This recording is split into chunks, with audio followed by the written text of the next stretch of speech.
Hey everybody, it's Tony with Big T Bariatric, and I'm back at you with another video. Today it is Friday. Hallelujah, it's Friday, March 31st, 2023. I hope you're having a wonderful day so far. If you could do me a huge favor, look down below and see if you've hit that subscribe button. If you've not done so, please do it right now. I greatly appreciate all the love and support. Leave a like, leave a comment, let me know what you think about this video. But before I get right into it, I just want to say I had a lot of fun last night with my friend Scout from the channel Nightlight. We had our live stream and it was so great. I really enjoyed it, and she's a very, very smart young woman. And I'm actually going to sort of make it into a weekly show. I guess I'm going to call it the Big T Show, maybe. I don't know.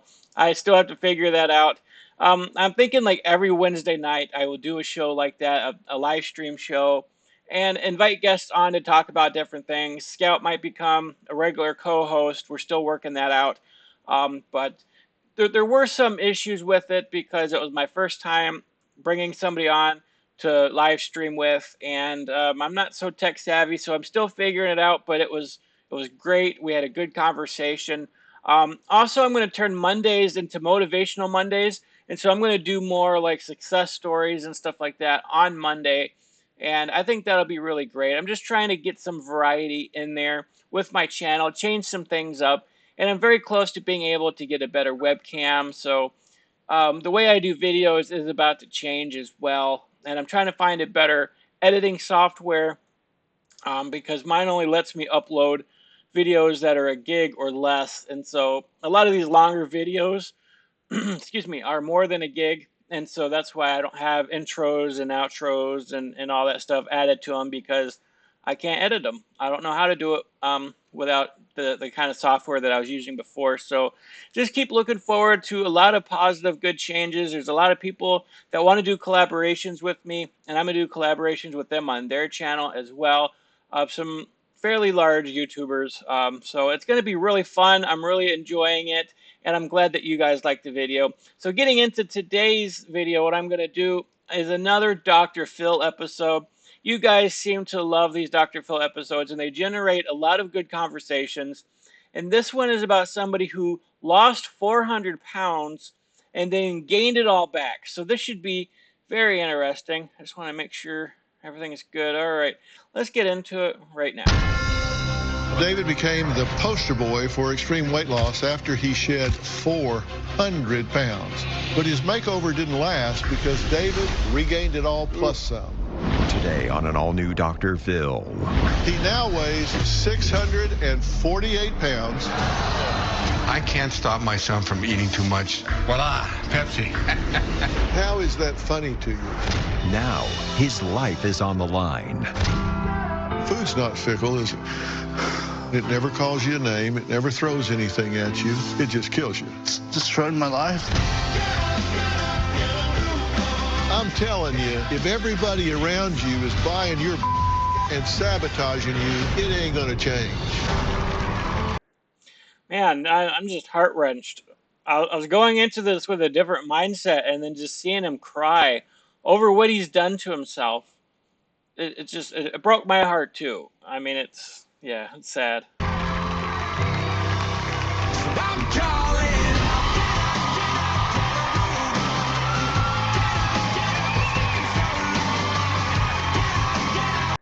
I must get through this introduction because I don't know if the music's gonna get like copyrighted or anything. But there's more. David says he wasn't used to all the attention he was getting from women. Now, David has transformed himself again. And unfortunately, this is 43-year-old David today. He says he now weighs... I'm not used to that attention either, because the more I've been losing weight, the more attention I've been getting. Especially on YouTube here, a lot of people are saying I'm good looking and all that stuff. I am so not used to that. I've never heard that in my entire life, that I'm good looking and I'm handsome and people flirting with me and everything else like that. And I'm not saying that as any kind of a brag. I'm just not that bragging type. I'm just not used to it. I've never heard it before. And I assume it's only going to get worse the more weight that I get off. Weighs 648 pounds and eats an estimated 5,000 calories a day. Take a look. My typical day is the same over and over again. I wake up, take my pills for my blood pressure, diabetes, my gout. I mean, this is just a poster boy for all the things that happen to you, all the things that start going wrong when you have obesity. Um, just he talked about gout and high blood pressure and diabetes and all that stuff. Like, that's gonna start creeping in with you. You can get away with it when you're younger, but as you get older, that stuff really creeps up on you, and it's going to happen. I play video games or watch TV, and I get up, I get something to eat, a couple of tortillas with butter, some cheese. I probably eat about anywhere from a half pound to a pound of cheese a day. Salami and 1 or 2 Gatorades and 3 or 4 Pepsis a day. That would be the laundry basket where I keep all my cookies, candy, and soda in. I order DoorDash. I get groceries delivered to the house or my father picks it up. Last night I made myself 4 hamburger and cheese burritos. Not only am I embarrassed to go outside, I'm scared to death if I lose my footing and I end up on the ground.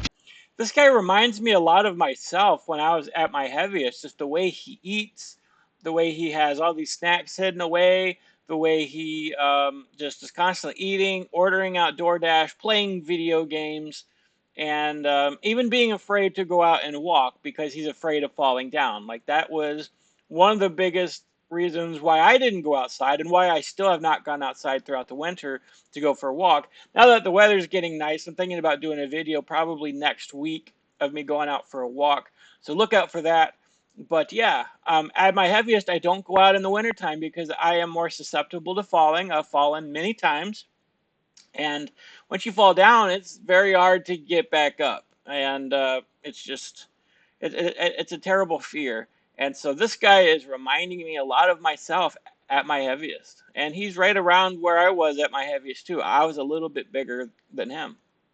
2 years ago, his back gave out and they had to have 10 firefighters carry him out. I have to use a portable urinal because I can't reach my private areas. I have to use this to go to the bathroom in. I don't bathe every day. It's twice a week, but it was once every 2 weeks. When I was in the 700s, I had to take a shower outside. I mean, when I talk about you can't be fat and happy at the same time, I'm not talking about people who are 300, 400 pounds. I'm talking about people like this guy, people like myself at that size. Can you seriously look at all he has to deal with? He can't even reach himself to urinate, that he has to shower outside, all the things that he's dealing with, the pain, his back giving out on him, being afraid to go outside and go for a walk, all the stuff that he's dealing with.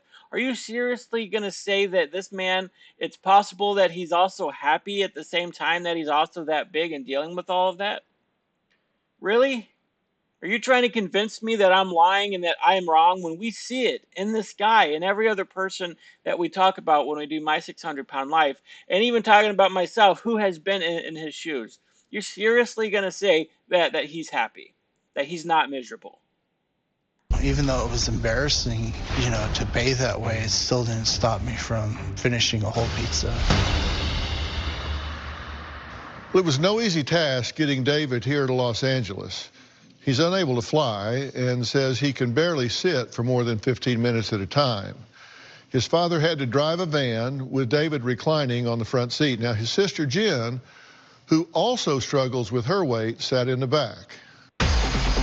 I'm just nervous about people seeing me on the road. Oh, wow. That's definitely a family thing there, just looking at how big his sister is as well. But what he said about even sitting for more than 15 minutes at a time, that's true. And even though I'm in the 400s now, just doing these videos, my back really starts hurting because it's even in a sitting position, it's like most of my weight is up front here. And so it'll just start pulling down, like the gravity does push you down. And so even sitting in a position on a mattress can be very painful. So sitting, standing, like all of it hurts. Even just in a laying position, you are in so much pain. And it's just constant agony. They look in the car and they see this fat guy. People are going to be like, oh my God, look at that guy. It just makes you want to hide. Feels okay right now. I mean, you just saw how difficult it is for a big person to get into a vehicle. Most smaller people can just slide right in, put their seatbelt on, and go. And I'm at that point now where I can get into my truck, put my seatbelt on, no problem. But at my heaviest, it was difficult. It took 5 minutes for me to climb into my vehicle and be so out of breath and not even be able to put a seatbelt on. So this guy's not even going to wear a seatbelt. So he's risking his life. I actually made a video earlier about wearing a seatbelt for the very first time. So that was a great accomplishment. But you just see how difficult it is for him and how out of breath he is just for doing something that simple. Okay.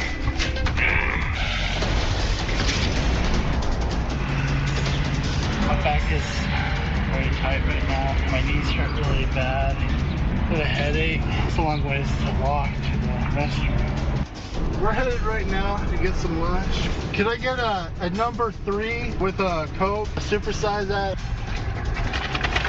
Been on the road for at least 5 hours now. I hurt really bad.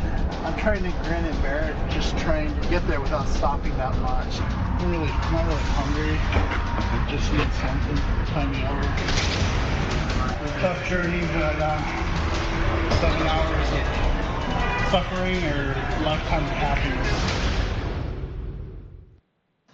Well, David is afraid that he's going to die soon and says, I'm his only hope. So what caused David to gain all of his weight back? Well, really, his weight back plus more.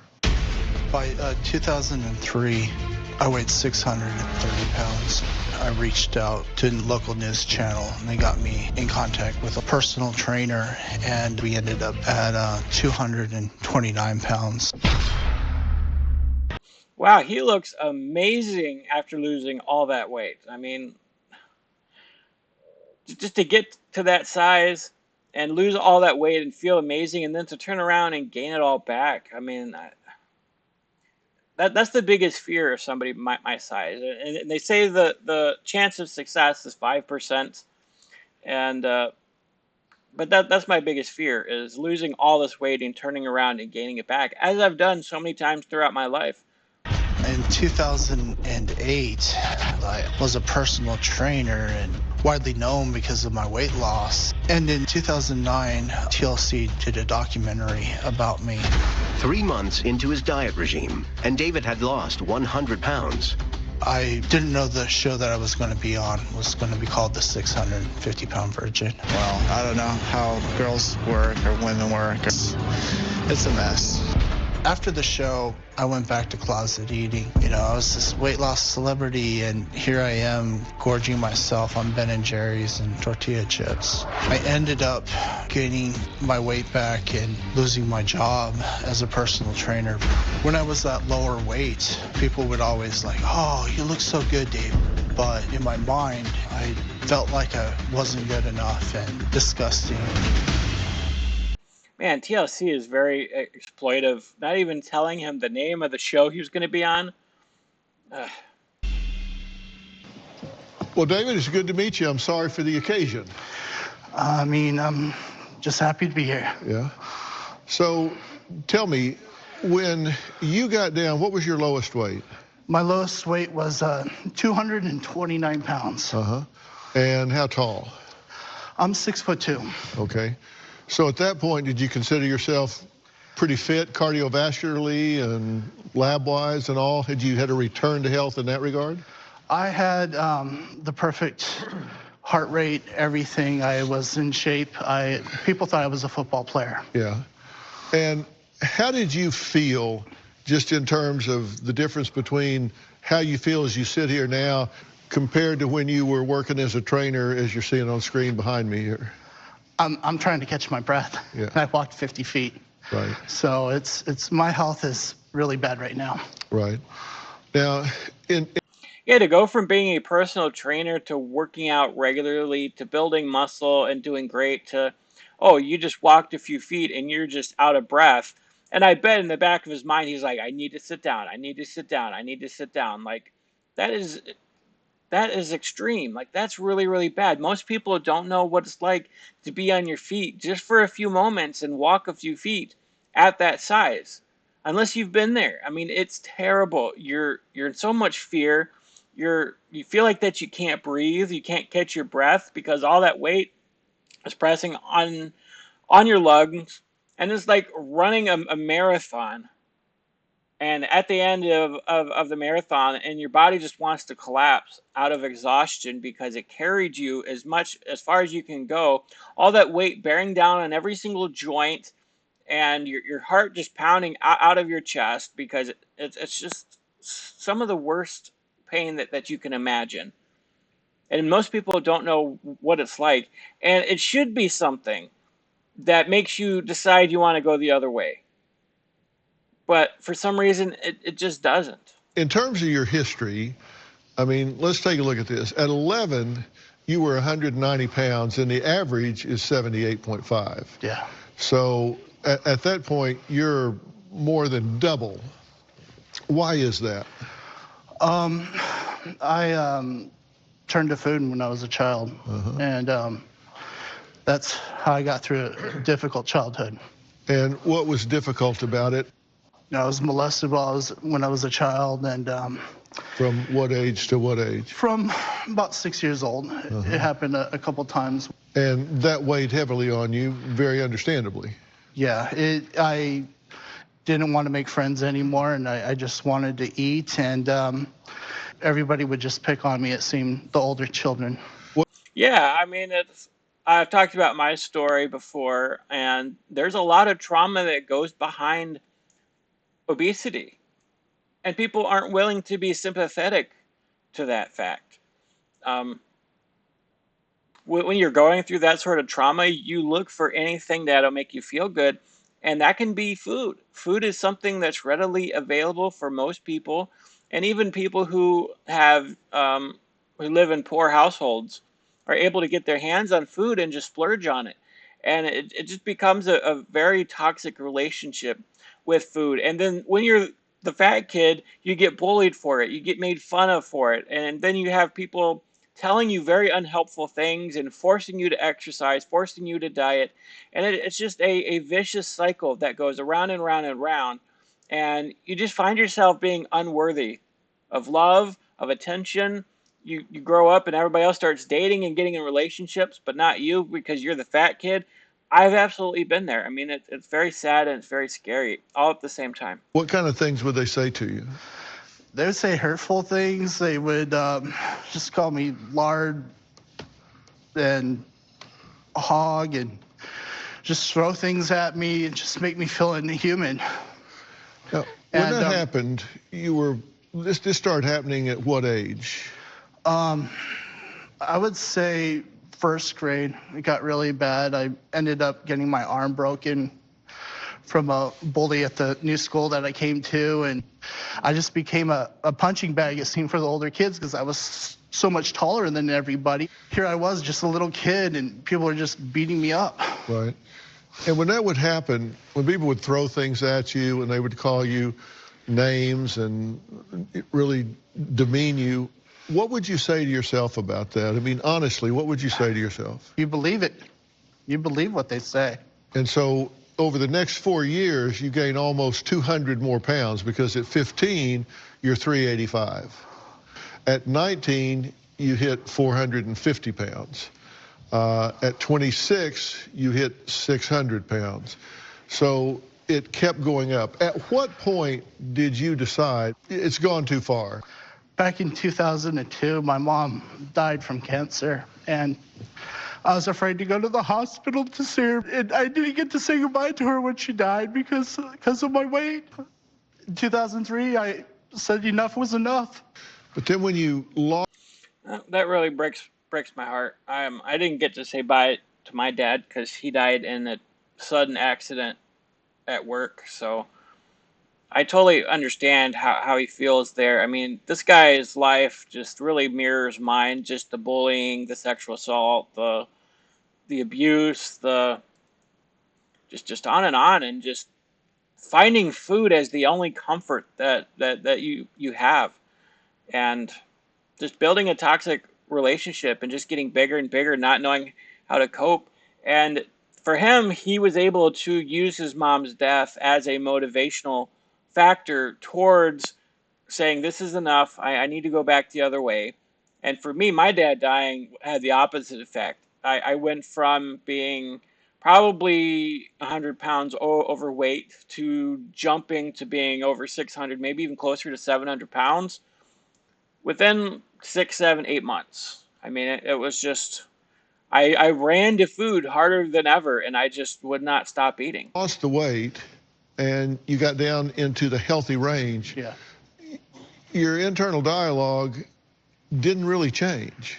In my mind, I was still disgusting. I was still an animal. I was still not worthy of anything. When we come back, David says growing up, he wanted food. His parents always gave in. So next, we're going to meet his father, and we're going to find out why he would do that. We'll be right back. This is very interesting. We're going to see the mind of the enabler here. Just kind of skipping ahead. All right. You should have done this when I was a kid instead of trying to tell this to a 40-year-old man who just wants to get his fix and be left alone.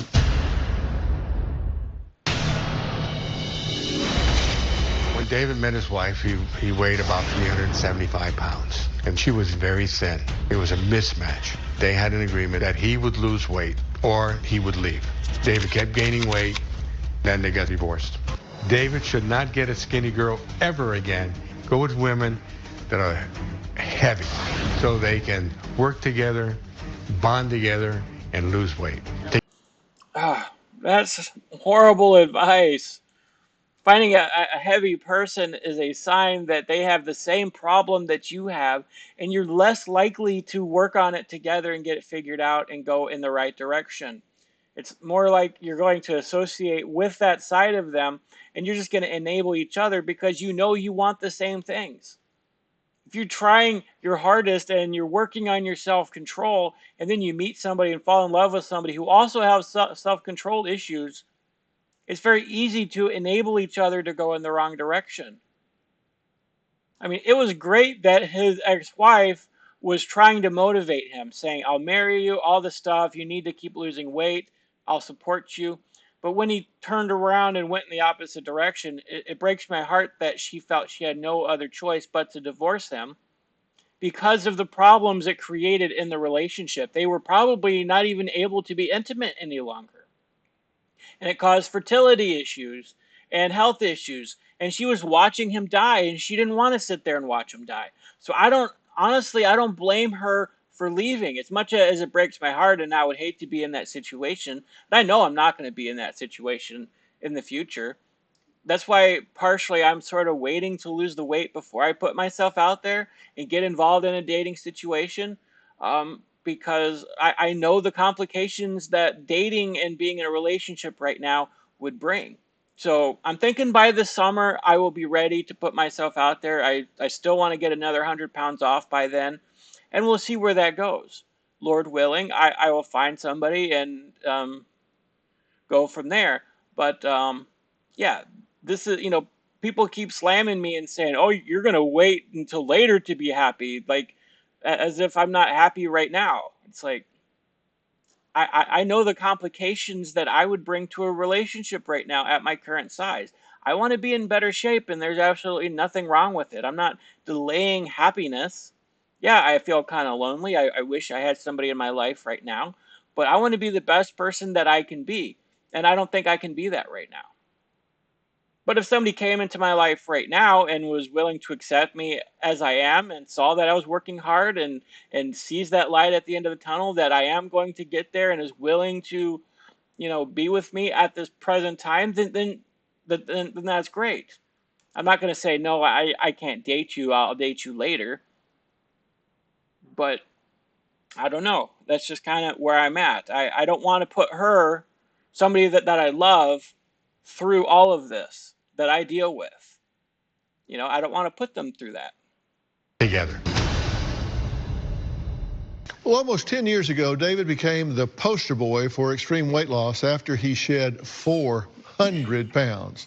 But his makeover didn't last because David regained it all plus some. His father, David Sr., says the family just isn't the healthiest bunch of people. My family always loved to eat pizza, pasta, and any kind of, I call it garbage food. This is the ham. That's the ham. We buy about 5-6 boxes of scarlet potatoes, 3-4 of these, mix it together, fantastic meal. David loved soda, pizza, ice cream. When David was young, I always got him what he wanted. I rarely eat green vegetables. He was a big kid, and at 300 pounds, he looked okay. Looked like he was going to be a good football player, so I didn't say too much. David, in 11th grade, dropped out of school because they were making fun of him. He was fat. So I just kind of let it go. Looking back, I think I should have been more assertive, but I don't think I would have done anything different. Right now, my son, David, lives off of disability. I don't make David pay any rent or any bills. When David wants food, he orders it online, and I go down and pick it up for him. I mean, that's just gross to have somebody like that in your life who doesn't even care about you enough and say, oh, you look like you're a football player, 300 pounds. I don't see any issues with you. And then allows him to get bigger and bigger and bigger and cooks him the massive meals that he was eating and continues to enable him. But yeah, he's on disability and letting him live there rent-free and stuff like that. Like, okay, that's fine for right now, but this man is an adult. And he doesn't have any responsibilities. He doesn't have to work. He doesn't have to find a job. He doesn't have to pay rent or pay the bills or anything else like that. But what happens when his dad dies? And he spent all these years not having to do anything, not having to get a job, not having to learn responsibility, not having to pay any bills. Suddenly, if his dad dies, then he's going to have to take care of himself, and he's going to be ill-prepared for that. I mean, it's just dumb what his dad is doing to him. It needs to motivate him to lose the weight so he can get a job and contribute to the household and contribute to society. He doesn't get any sugar sodas because I make sure if there's sugar sodas in there, it stays there at the market. But I noticed anytime you try to control David's eating, he'll find a way to get food. He's like a drug addict, like an alcoholic. Voila, Pepsi. I can't stop my son from eating too much. I could do better, but I just don't do it. I mean, it's harder when you have something like DoorDash and you could order groceries and you could just sneak that in whenever you want to. But there are things that he could do, like telling his son, no, don't order DoorDash. I'm not going to go pick it up for you. I'm not going to put away your groceries for you. I mean, just go through the house, and if you find his stash, throw it away. I mean, there's things you could do. Yeah, he's going to throw a fit. But you need to put your foot down and say, if you're going to live in my household, we're not going to allow you to do this anymore. Because if you don't stop, you're going to die. I think one of the first questions I have for you is, do you recognize that this is a huge health issue, right? Yes. And are you concerned about that? Very concerned. I said before, every morning, I listen to hear him try to get up or get up, because the minute I hear him get up or cough, I know he's going to be alive today. Well, that's a terrible way to live as a father, to wake up every day and wonder if you're... That is a terrible thing. That's a terrible way to live. But you're not doing anything about it. If you're really that scared, then how come you're just letting him get away with it and not even stopping him? You're finding no issue in the way he does things, and you continue enabling him. Your child's going to be alive. But you said something that just did not fit in my ear. You said, looking back, I wouldn't do anything differently. I don't know. I know one thing. If David dies, I'm going to blame myself, no matter what. I'm just going to blame myself. I think I could probably done something different or better, but I just don't do it, or I just don't know how to do it, or I'm just not capable of doing it. Well, that was the second thing that jumped out at me the most. You said, I can do better, I just don't. Sugary sodas, no way, but he just finds a way, ha, ha, ha. Like it's funny. I didn't like that. I saw that too, and it didn't look good for me either, you know. So If I see him with sugary sodas, I confiscate him, or I won't buy him for him. I pick up his food. I see anything that's fattening in there, I won't buy it for him. Yeah. So. Well, here's what you said. Voila, Pepsi. Huh? Pepsi, and there's another bottle down here, but I'm sticking my hand in there. I don't know what's on there. That's a terrible laugh, but, you know, that's his stash. He's like a drug addict, you know, alcoholic. You got your stashes. David hides stuff from me. I don't see it. You know, I found that. I didn't even know that was there. It just sounds like he's making excuses right now. You know that he's doing it. I mean, yeah, it's understandable that he's getting these things and hiding them from you, but it's hard to hide things when you're that big. I mean, he just said he's the one who brings the groceries in. He's the one who picks up the DoorDash order and takes it to him. He sees all the food that goes through that house. So it sounds like he's trying to make excuses to make himself seem a little better, but he's causing most of the issues because David wouldn't be able to do it on his own. He needs his dad because he's not being able to go grocery shopping. So he uses his own money from his own disability to buy groceries and order DoorDash and stuff like that. So I don't know. I kind of see a little bit what he's saying, that no matter what he tries to do, what the dad tries to do, the son is going to get around it somehow. But the dad needs to put his foot down. My question is, how is that funny to you? There's nothing in the world we can do with you if everybody around you is sabotaging you. It all comes down to me. I'm telling you, if everybody around you is buying your and sabotaging you, it ain't gonna change. Yeah. I promise you, there is not one thing you can do mentally or emotionally. There's not one thing you can do willpower-wise. I call it white knuckling, where you're just gonna get through this, just white knuckling. Yeah. Willpower is a myth. It's fickle. When you're all gung-ho and fired up, then you're great.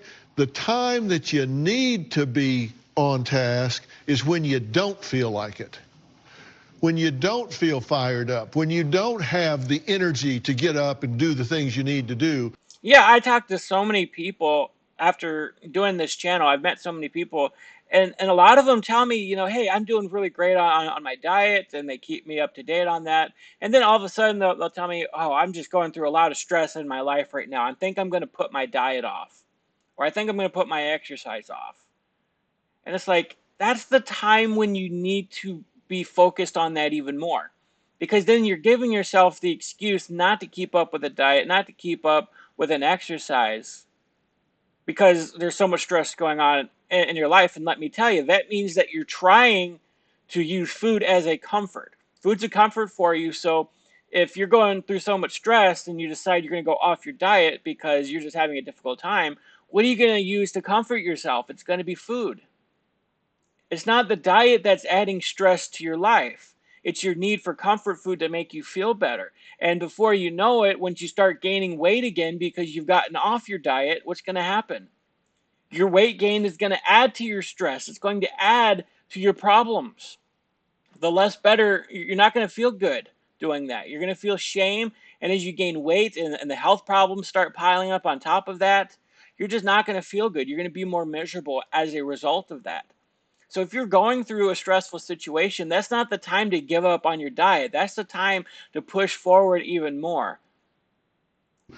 That's when you need to stick with it the most, and that's where willpower lets you down, because willpower is fueled by emotion. It kind of worked, but it didn't really work. You put in a lot of work, and let me tell you, I salute your work. That was not easy. You put in a lot of work, but you didn't finish, you didn't close the loop. Coming up, David says there is one thing that hurts the most. I wonder what that is. We'll find out after the break. All of a sudden, I want to tell you what's coming up on Mom Dives in her own home because of it. Who do you think you're talking to? You're the one who's making. It's up just like with drugs or alcohol. Didn't quite close the loop. And now he's tipping the scales at 648 pounds. Now, David says in order to deal with permanent weight loss, he has to deal with the underlying problems, because when you're using food the way he's using food, your fork can become a deadly weapon. And you need to understand why. Take a look. When I was 6 years old, I was molested. We would go to his house and he'd show me his sister's naked Barbies, and then for some reason, ended up with our pants down and him touching me. I remember my mom saying, "Oh, why don't you go play with him? Why don't you go play with him?" I'm like, "No, Mom, I don't want to go over there. I don't." I remember begging her not to go play with that kid. It only happened a few times. You're like, "You gotta be stronger than that. You gotta be strong." Oh, God, okay, so it just made me not want to make friends. I started putting on a lot of weight when I was around 6 to 7 years old.